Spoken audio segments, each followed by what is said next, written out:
Tyler, last weekend in their opening weekend, the Cam River Fighting Walleye didn't fare overly well against the Thunder Bay North Stars.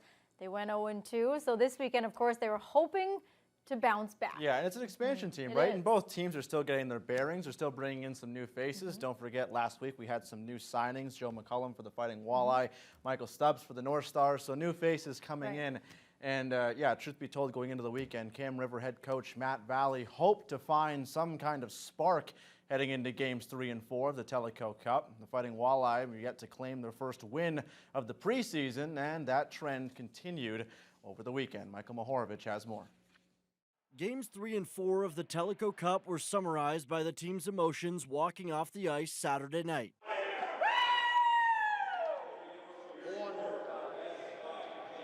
Another weekend of back-to-back wins for the Thunder Bay North Stars, 7-4 Friday night and 7-2 Saturday night, didn't sit well with Cam River Fighting Walleye head coach Matt Valley. Terrible. No effort, no urgency, looked scared, looked intimidated, looked young, looked slow.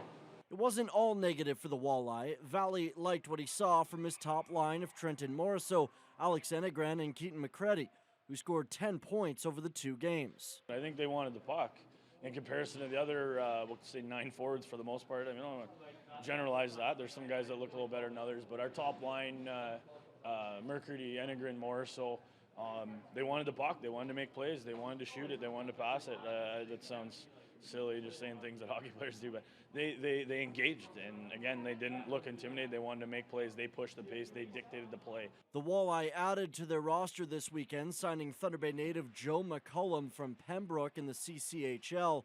Although he was held off the score sheet, he played top minutes in both games. Valley called me. I've known him for a couple of years, and he said, come out.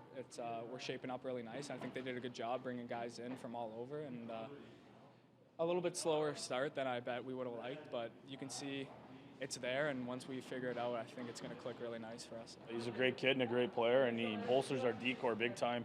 Obviously, there's a lot of skill there, but more importantly, I'm excited to work with that character. For the North Stars, another 2 wins means they now hold a 4-0 series lead. It's a welcome start to their preseason, but head coach Rob DeGagne knows this team has more to give. We're getting there. I mean, it's a work in progress, and we're trying to preach to do the right things, to do the little things and the right things, so we don't want to get caught up in, any of the crap, and we want to play hockey. Just like the Walleye, the North Stars added to their roster. Michael Stubbs, who played for the team 2 years ago, rejoined the club while the OHL is on hold, and so did Matt Halishak from the Sault Ste. Marie Greyhounds. The pair combined for 4 points over the weekend. Well, it's obviously disappointing not get to play at the highest level possible, but for now, it's about coming into these weekends and coming to get wins. And coming out with 2 tonight, Friday, Saturday feels really nice. And we got a nice 2 weeks worth of practice here to focus up. And we got 2 more weekends. The job's not finished. The series now goes on a 1-week break before Game 5 on the 27th. Michael Mahorovich, TBT Sports.